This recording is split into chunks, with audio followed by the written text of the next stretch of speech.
بسم اللہ الرحمن الرحیم۔ جمعہ کی نماز کے بعد پابندی سے پڑھنے والا گمان نہیں کر سکے گا کہ اسے اتنا رزق کہاں سے ملے۔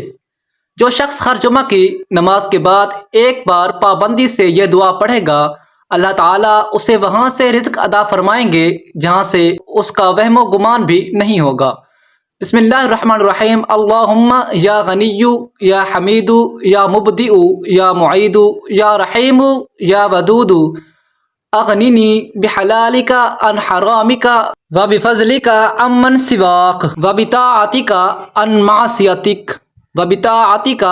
معصیتک صدق اللہ العظیم۔ ایک مرتبہ دوبارہ سن لیں۔ اللہم یا غنی یا حمید یا مبدئ یا معید یا رحیم یا ودود اغننی بحلالک عن حرامک وبفضلک عمن سواک وبطاعتک عن معصیتک صدق اللہ العظیم۔ اللہ تعالیٰ سے دعا ہے کہ اللہ تعالیٰ ہم سب کو اس پر عمل کرنے کی توفیق عطا فرمائے۔ تمام ناظرین سے گزارش ہے کہ اس ویڈیو کو ثواب کی نیت سے آگے ضرور شیئر کریں، اور اگر آپ دوست ہمارے چینل پر نئے ہیں تو ہمارے چینل کو سبسکرائب کر کے بیل آئیکن پریس کر لیں تاکہ ہماری اس طرح کی آنے والی ویڈیوز آپ دوستوں تک آسانی سے پہنچ سکیں۔ جزاک اللہ خیرہ۔